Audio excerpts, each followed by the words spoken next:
গোপালগঞ্জে এত কিছু করার পরেও দেখুন তো গোপালগঞ্জবাসী কি এক পা পিছপা হয়েছে। আজ এই নারী পুরুষ যে উভয়ে মিলে ঝাড়ু মিছিল করতেছে।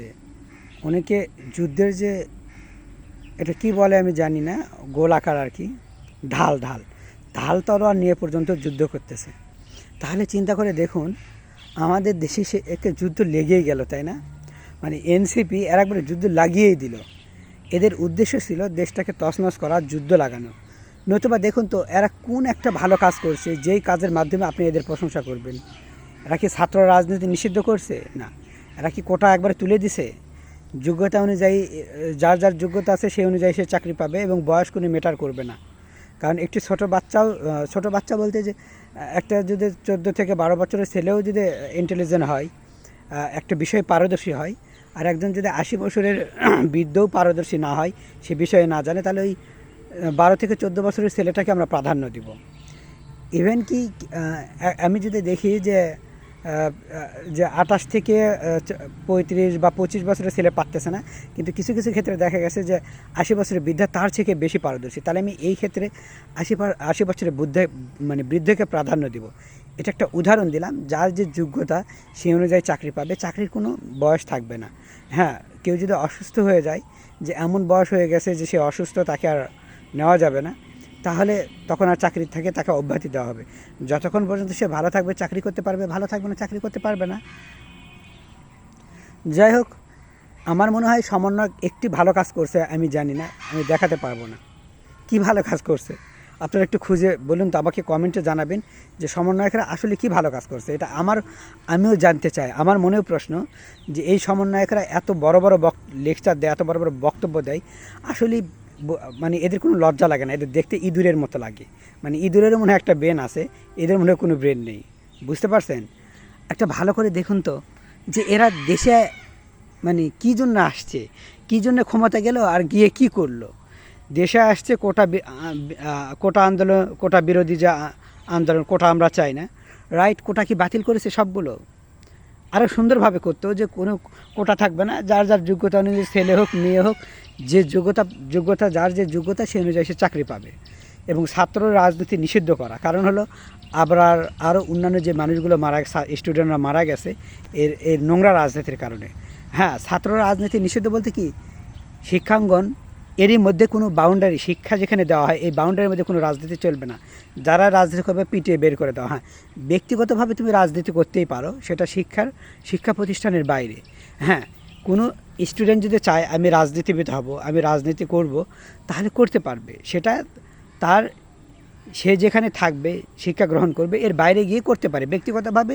যেহেতু বাংলাদেশ স্বাধীন, ব্যক্তিগতভাবে যে কেউ রাজনীতি করতে পারবে। সেটা কিন্তু ওই যে আপনি শিক্ষাঙ্গনে থেকে আপনি রাজনীতি করবেন, এটা চলবে না। কারণ এখানে এই রাজনীতিটা অনেকের প্রাণ কেড়ে নিছে। এই জন্য মনে হয় যে স্টুডেন্ট অবস্থায় করতে পারবে, সেটা কিন্তু শিক্ষাঙ্গন যেখানে শিক্ষা দেওয়া হয় এর বাইরে গিয়ে ভিতরে থেকে কোনো রাজনীতি করতে পারবে না। গেল। আরেকটা কথা হলো যে এই যে সমন্বয়ক আর কি, এরা কোনো ভালো কাজ করছে আমার নজরে পড়তেছে না। আর একটা কথা হলো, মানে যেটা বোঝাতে চাইছি, আমার মনে হয় এই সমন্বয়ক আসে দেশের যুদ্ধ লাগানোর জন্য। কি করে দেশের যুদ্ধ লাগানো যায়, কিভাবে দেশটাকে তছনছ করে যায়, শেষ করা যায়। কারণ হলো দেখুন, এরা কিন্তু দেশের ভালো কেউই চায় না। এই নিয়ে আমি যতগুলা এদের বিরুদ্ধে আমি আপলোড করছি ভিডিও, প্রতিটা ভিডিও দেখলে আপনারা বুঝতে পারবেন সমন্বয়করা একটি জিনিসের সাকসেস, সেটা হলো যে মানে গৃহযুদ্ধ লাগানো। দেশে যে যুদ্ধ লাগাইছে এই জন্য তারা সাকসেস হয়ে গেছে। কারণ হলো ওদের উদ্দেশ্য ছিল দেশটাকে ভেঙে ফেলা, তছনছ করা, দেশটাকে শেষ করে দেওয়া। উপদেষ্টা আসিফ, এখানে মানুষের এত বাজে মন্তব্য, সার্জিস আলমকে মানুষের এত বাজে মন্তব্য যা বলার মতো না। কেন? এরা তো মানে জনপ্রিয়তা পায়নি, তার মধ্যেই এত ঘৃণা কেন মানুষের? চিন্তা করে দেখুন, মানুষ এদেরকে এত ঘৃণা করে যত ঘৃণা অনেকেই আওয়ামী লীগ কেউ করে না। কারণ হলো, যদি ভালো করে আমরা খেয়াল করে দেখি,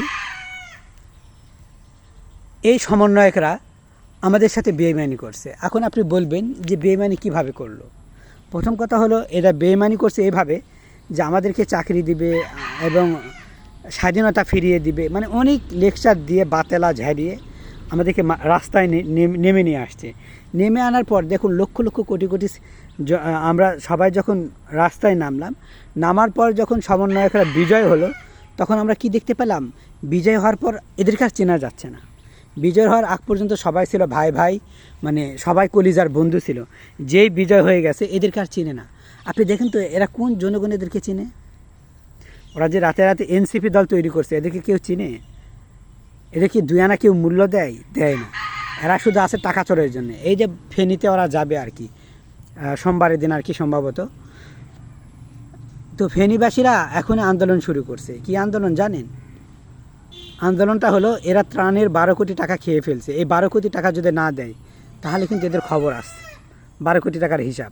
আবার এই যে সরকারি খাতে এতগুলো টাকা জমা হচ্ছে, আপনারা বলতে পারেন এই টাকাগুলো কোথায় যাচ্ছে? কোনো সদ উত্তর আছে এই সমন্বয়কদের কাছে? যুদ্ধ যখন শুরুই করে দিছে তখন কিন্তু একটা জিনিস ওরা ভুল করে গেছে।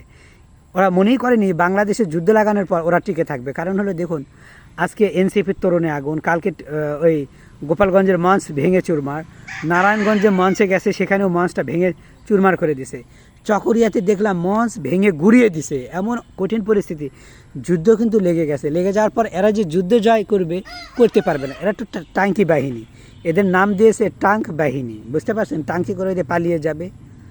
ভাই, গোপালগঞ্জে কি তোদের যাওয়ার খুব দরকার ছিল? দেশের এত বড় ক্ষতি একবারে করে দিলি। দেশের মানে 12টা বাজাতে, খারাপ ভাষা বলতে হয়, খারাপ ভাষা আমি নিলাম না, যেটাকে ইয়া মারা বলে। যাই হোক, 12টা তোরা বাজিয়ে দিলি, মানে দেশকে তোরা ভালোবাসিস না ভাই। দেশের মানুষ এই যে প্রতিদিন মারা যাচ্ছে, খুন হচ্ছে, প্রতিদিন চাঁদা উঠানো হয়, প্রতিদিন চাঁদাবাজরা চাঁদা উঠায়, তোরাও সেখানে সামিল। অথচ তোরা একটি গোষ্ঠীকে দোষ দিস, মানি তোরা দেশের যুদ্ধ কি পিনাকি আছে না, দেশের যুদ্ধ লাগানোর চেষ্টা করে। পিনাকি ভট্টাচার্য কিন্তু দেশে যুদ্ধ লাগানোর চেষ্টা করে। অনেকে বোঝেন কি না জানি না, এ কিন্তু ইন্ডিয়ার রয়ের এজেন্ট। এই সমন্বয়করা এই পিনাকির মতো, বুঝতে পারছেন? দেশে এমনভাবে যুদ্ধ শুরু করে দিল যা বলার মতো না। এদের তো আবার লজ্জা কম। এতগুলা মানুষ এদেরকে মানে থুতু নিক্ষেপ করছে, ছিছি করছে, কিরে তোরা পারিস না, তোরা অকেজু দল, তোরা ব্যর্থ দল, তোদের দ্বারা হয় না। তাহলে তোরা এক কাজ কর, সেনাবাহিনী প্রধানকে দেশটা বুঝিয়ে দে, হয়ে গেল। সেনাবাহিনী দেশ পরিচালনা করুক। সেনাবাহিনী যাকে মনে হবে যে যোগ্য, দেশপ্রেমিক, আমাদের দেশে হবে, সেই ছেলে কবে কথায় না বড় কাজে বড় হবে, এমন ছেলে যদি সেনাবাহিনী খুঁজে পায় তো তাকে দিয়ে দিবে, বা তার সেনাবাহিনী মিলে তাকে নিয়ে দেশটা পরিচালনা করবে। তা না করে তোরা কুদ থেকে উড়ে এসে জুড়ে বসে ঝড়ে বক পরে ফকিরের কেরামতে বাড়ে। তোদের যদি ন্যূনতম জ্ঞান থাকতো তোরা এই দেশের যুদ্ধ লাগাইতি না। আমি জানি না তোদের বড় কোনো উদ্দেশ্য আছে, কোন কারণে তোরা যুদ্ধ লাগাইলি দেশে, এটা আমার ব্রেনে আসে না। তোরা শিক্ষিত ছেলে, তোরা ভালো কিছু করবি, কিন্তু তোরা একবারে শেষমেশ ভালো কিছু তো দূরের কথা, একবারে রণাঙ্গন মানে যুদ্ধ লাগিয়ে দিলি দেশে।